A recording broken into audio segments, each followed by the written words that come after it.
خپلواک پښتونستان غورځنګ په پښتنه خاوره پښتنو ماشومانو ته بنیادي زده کړه په خپله پښتو ژبه کې رایج کول غواړي. دا بین الاقوامي قانون دی، دا د پاکستان آئین مني. تاسو ته په دنیا کې که تاسو نظر واچئ که نه، په دنیا کې چې څومره ترقي یافته ملکونه دي، څومره ترقي یافته قومونه دي، هر قوم ته په خپله خاوره په خپله ژبه کې زده کړه ورکړل کېږي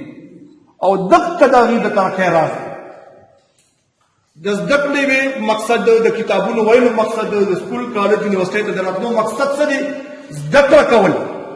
پوهه حاصلول. هغه معلومات چې په دنیا کې نورو خلکو سره دي، پوهانو خلکو سره دي، هغې د کتاب شکل ته وروړي دي او هغه کتاب بیا تاسو ته په سکول کالج یونیورسټۍ کې د کورس یا د نصاب حصه جوړ کړی وي. هغه معلومات تاسو ته در منتقل کوي د څه دپاره چې تاسو ته پوهه حاصله شي. اوس د عقل تقاضا دا ده چې ماشوم ته زده کړه په داسې طریقه ورکړه چې هغه ته په اسانه او زیات نه زیات پوهه میلاو شي. تاسو ته مثال در کوم، زه تاسو ته لګیم دا خبرې زه تاسو په پښتو کې کوم. ټول پښتانه یې، زما په خیال چې زما په یو خبره باندې پوهېږئ او ستاسو د دماغ هغه ګوټ ته دا خبر رسي. ټیک ده؟ خو که زما په ځای دا خبره دلته څوک ولاړ وي، یا په عربۍ کې کولې، یا په چاینیز کې کولې، یا په انګلیش کې کولې، دومره په اسانۍ تاسو په دې نه پوهېدئ. نو دا یو بین الاقوامي قانون دی او د پاکستان د آئین مطابق تاسو د یو بنیادي حق نه خبرو چې موږ سره په غیر محسوس انداز کې یو ډېر غټ ظلم او جبر روان دی. تاسو د نظام تاسو په نظر کې نالایق ګرځولي. د نظام زمونږ سټوډنټان، زمونږ طالب علمان زمونږ په نظر کې نالایق ګرځولي دي. ما ته وختي مثال درکړو چې ټول ترقي یافته قومونه په خپله ژبه کې زده کړه کوي، خو تاسو په دنیا کې ما ته داسې یو ترقي یافته ملک نشئ ښوولی چې هغه په خپله خاوره خپلو ماشومانو ته په پردۍ ژبه کې زده کړه ورکوي او هغې ترقي کړې وي. هغه به غلام وي هغه ملکونه. نو د خپلواک پښتونستان غورځنګ اولنۍ غوښته دا ده چې زده کړه دې په خپله ژبه کې شي، د وخت اهمې ژبې د ماشومانو ته به طورې ژبه وښودلی شي. موږ د ژبو خلاف نه یو، انګریزي ده، اردو ده، د وخت که نورې اهمې ژبې راځي، بهترینې ژبې به زده کوو، خو به حیثیت ژبه زده کړه به په خپله ژبه کې کوو چې موږ ته پوهه میلاو شي. تاسو د کوم کالج کلاس سټوډنټان یې؟ ستاسو سپیشلټي څه سبجیکټ؟ بي ایس دی. د دې نه که زه تاسو ته غواړم چې تاسو نه کوم فیلډ ته بوتل غواړم، د دې فیلډ نه زه تاسو هغې ته بوتلی شم. که تاسو نه زه یو سټوډنټ نه ډاکټر جوړول غواړم نو ته جوړولی شم، انجینر ته جوړول غواړم جوړولی شم، پایلټ ته جوړول غواړم جوړولی شم. د دنیا هر فیلډ ته تاسو لېږم، تاسو بهترین مقام په هغه فیلډ کې حاصلوئ. خو بس صرف او صرف دومره پکار ده چې د هغه فیلډ چې کوم کتابونه هغه په پښتو کې ترجمه شي او تاسو ته وایي چې دا وایي شابه. په دې وخت کې د دنیا داسې کومه فارموله ده چې په هغې تاسو په پښتو کې څوک پوهېل غواړي تاسو پرې نه پوهېږئ. داسې فارموله شته؟ د اټم بم فارموله تاسو ته څوک ښایي زده به یې کوئ. سپوږمۍ ته د ختو د راکټ فارموله تاسو ته څوک ښایي زده به یې کوئ. دا د خپلواک پښتونستان غورځنګ اولنۍ غوښته ده چې زده کړو په خپله ژبه کې، د وخت اهمې ژبې به طورې ژبه. دویمه خبره، خپلواک پښتونستان غورځنګ د پښتنې خاورې په ټولو سرکاري نوکرو، چوکو او تر دې پورې چې د حکومت د خزانې نه کم سرکاري بجټ وځي په دې یو سرکاري ټیکه ورکړل کېږي. په دې باندې په دې هر څه باندې اولنۍ حق د جوګه پښتنو ځوانانو دی. دا یو قدرتي اصول دی. زه یو نوکر یم، چا سره کار کوم، په یو سرکاري دفتر کې کار کوم، مثال په یو چا سره پرایویټ کار کوم، نو زه چې کومه تنخوا اخلم په هغې زما د بچو حق دی که نه؟ بس په لاره ځم او خلکو له یې ورکوم او ویشم یې. تاسو نه تپوس کوم زما پې حق دی که نه؟ تاسو چې سهار سکول ته راځئ، کالج ته راځئ، نو د خپل پلار او د خپل کور نه پیسې د جیب خرڅ لپاره راغلی که نه؟ ګاونډیانو ته وایي چې ته راکړه، بل ته وایي چې ته راکړه، بل ته وایي چې ته راکړه. د خپل کور نه حق راغلی که نه؟ ځکه چې هغه ستا ملکیت دی، د هغه وسایلو همدن ستا ملکیت دی، ته د هغې نه روچتې او هغه به په تا باندې لګي. ستاسو مور پلار خو داسې نه کوي چې تاسو پرېږدي او پردو خلکو له یې ورکوي. نو چې د یو سړي ذاتي حق، ذاتي ملکیت ته دومره قانوني تحفظ شته، نو د یو قوم چې د ده ټول بنیادي ضروریات، بنیادي حقوق په دغه اجتماعي وسایلو نه پوره کېږي، دغې ته قانوني تحفظ ولې نشته؟ دا موږ سره یو ظلم روان دی. تاسو ته یو مثال در کوم. عرب مسلمانان دي او خلک وایي چې ښه مسلمانان دي، ښه مسلمانان به آیا عربو چېرته د خپلو د عربو په تېلو کې موږ ته چېرته راولېږل چې دا ولې تاسو مسلمانان دا ستاسو حصه ده؟ چېرته بل مسلمان ملک ته ولېږل چې دا ولې دا ستاسو حصه ده؟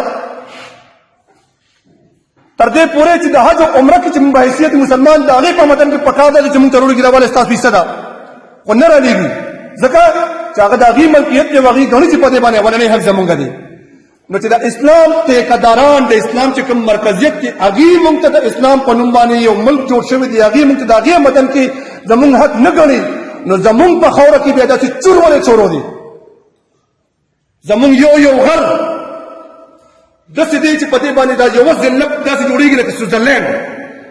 زمونږ سیند زمونږ سمندر زمونږ اوبه زمونږ غرونه زمونږ ځنګل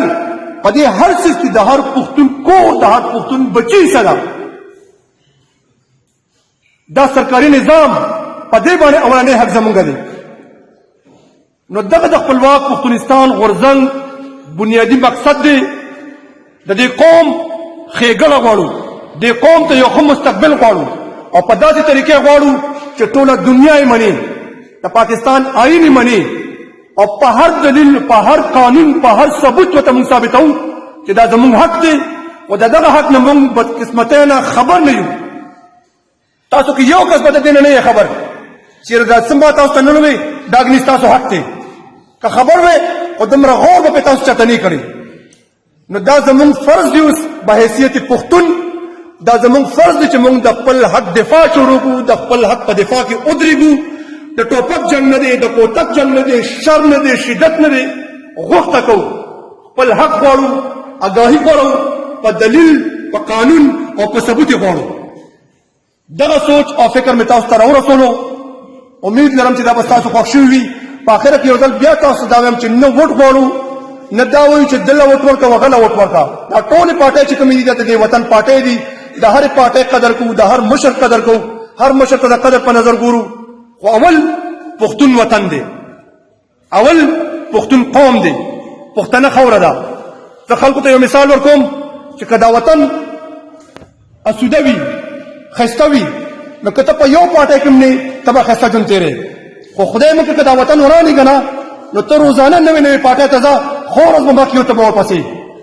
نو نه به د پارټو دپاره جنګ کوو نه به د بل څه دپاره جنګ کوو د خپل حق دپاره به جنګ کوو جنګ به په داسې طریقې سره کوو چې دا 21مه پیړۍ ده د ټوپک کوتک دا اخوا دې خو خبرې نشته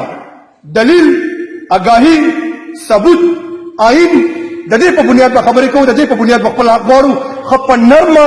ښه په مینه او ښه په ورورولۍ به غواړو او ورته به وایو دا ما سره زیاتې روان دي تاسو نن دا ومنئ دا دوه درې خبرې چې زه وکړي دا تاسو ذهن کې کېنوئ چې دا موږ سره تاسو د دې قوم سره زیاتې روان دي لکه څه وجه ده چې زما پښتون به چې ته پښتون استاد په خپله خاوره په پردۍ ژبه کې زده کړه ورکوي وجه څه ده موږ ناپوهه جاهلان ساتل غواړي لږ غور وکړئ دا ګورئ دومره بدترین ظلم دی که نه دومره بدترین جبر دی چې په دنیا کې په یو ملک کې داسې جبر او داسې ظلم نشته که ما ته څوک ووایي چې ته به سمانه خپل بچي سکول ته نه لېږې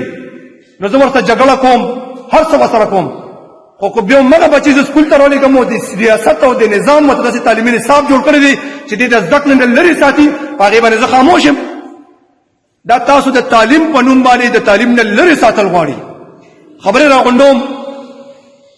که یو سړی وایي چې زه خپل قوم ته خپل وطن ته خپلو خلکو ته ترقي ورکم نو د ترقۍ دپاره پوهه لازم ده د یو ښایسته نظام دپاره پوهه لازم ده ټیک ده او د پوهې دپاره په خپله ژبه کې زده کړه بنیادي څیز دي بنیادي او لازمي څیز دي